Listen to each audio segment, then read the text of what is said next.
Hi, I'm Iris, and today I'd like to share with you a story that's one of my lifelong favourites. I've been telling it for more than a decade now, and I'd love it if you could hear it and spread it to some of your friends too. Once there was a man who lived by the sea in a house where his family had for generations, though now he lived alone. Every night after he had finished work, he would take a walk along the seashore with the waves lapping on his left-hand side, a sheer rock face on his right, and he would let the sea wash away all of his worries of the day. But you know how it is. One day work had been busier than normal, he had more on his mind, and so he walked further along the seashore than he ever had before. And when he came to himself, he realised he could hear singing and waves and laughter and all just mixed together. The susurration of water pulling rocks back over themselves, the water reclaiming the land. And it was intoxicating, mesmerising, and he crept forward, placed his hands upon a headland and peered around to see before him 5 beautiful, naked women dancing on the shore. And he knew instantly who they were. Every person knows the story of the Selkie.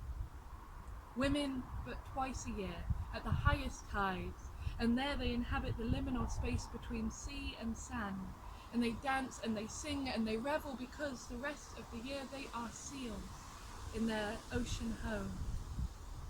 And he knew how blessed he was to be able to see this, and so he paused instantly, listened and watched, drank it all in.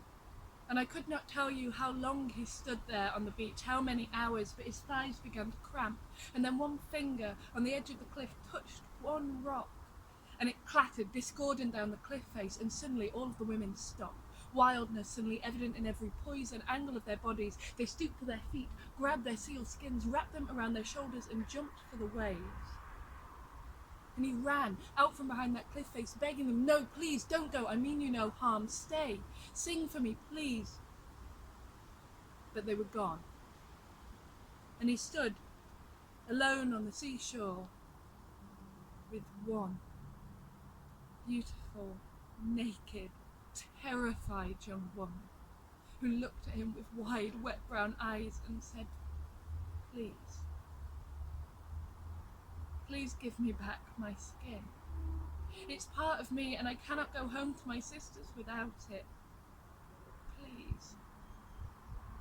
And he turned and he realised that as he'd run forward from that cliff face, that boulder he'd stepped past, that grey, warm, furry boulder was her skin, and he stepped towards her with a smile on his face and said, "No.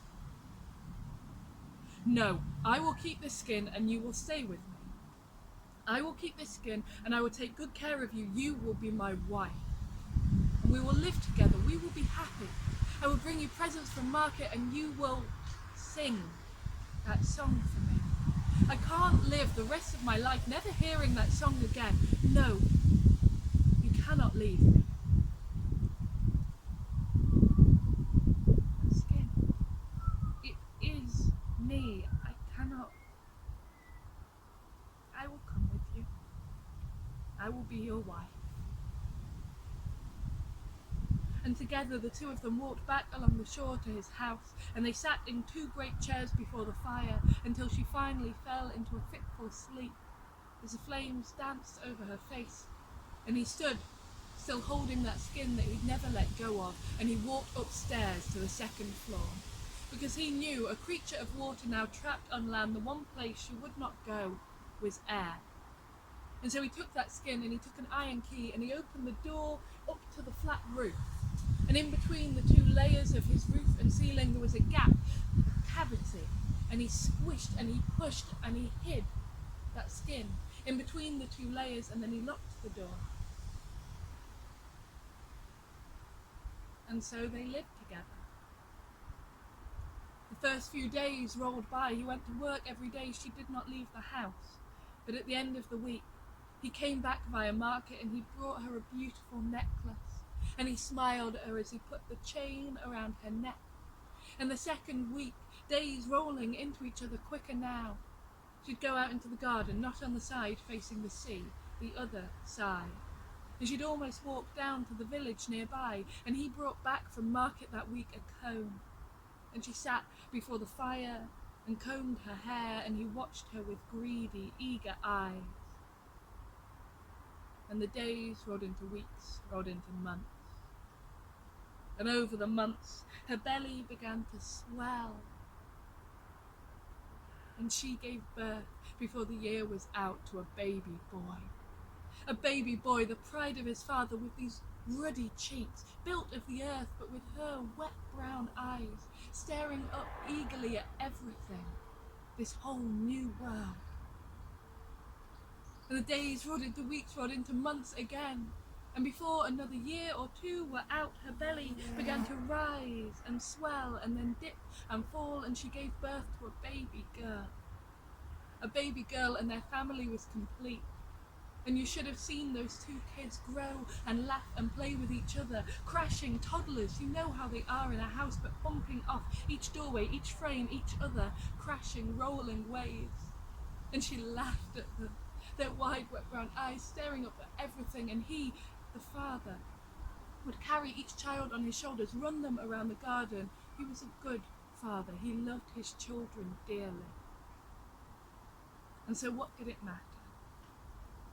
What did it matter that some days he would come home from work and find his wife in the kitchen, her hands in the sink, looking out of the kitchen window over the hills and down to the sea, with a look in her eyes, a look in her eyes of such unbearable loss.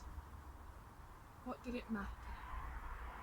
What did it matter that she could not put a name to what it was she had lost, when sometimes she would sing?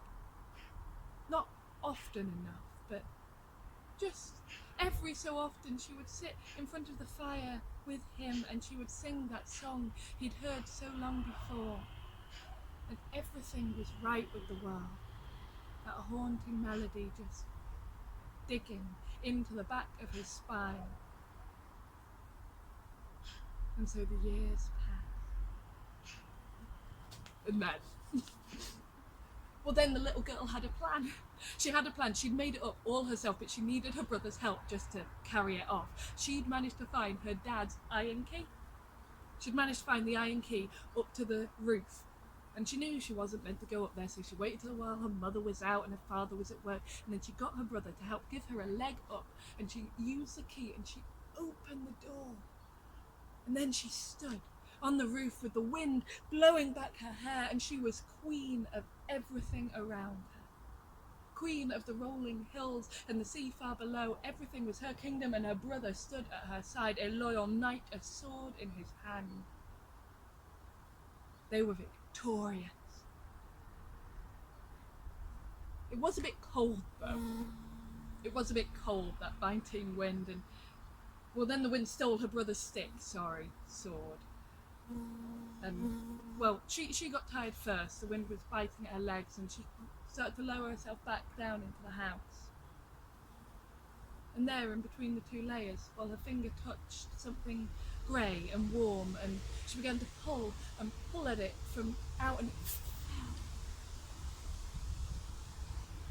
And the smell of salt wrapped its way up and around her, and she called her brother down. This was the best thing, the most exciting find.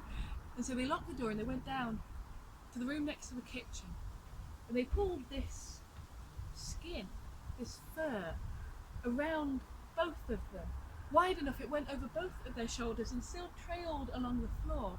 This was a cape, a royal, regal cape, and it hugged them, so warm, so friendly. And they paraded, and their mother cooked, and their father came home from work, and still they paraded, and then they were called for dinner. They let it slip from their shoulders. And there they all sat around the table, familial bliss. How was your day? What did you do? How was your day? Oh, Mother, you'll never guess. I found the most exciting thing. It was this skin. It was great. It kind of salty. If she'd been just a bit older, if she'd been a little older, maybe she would have noticed the way everything stopped. The way her mother pushed her seat back from the table, her father's hand shot across to grab her wrist, but already she was out of his reach. Where? Where is the thing you found? We were just playing in. Her mother ran around the table, ran into the room and scooped.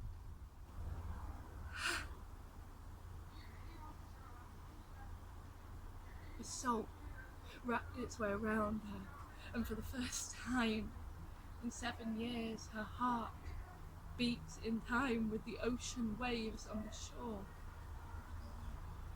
And she turned, and there was her husband and her 2 innocent, blameless children, framed in the doorway of the kitchen, the orange light behind them, and there was the door to the sea.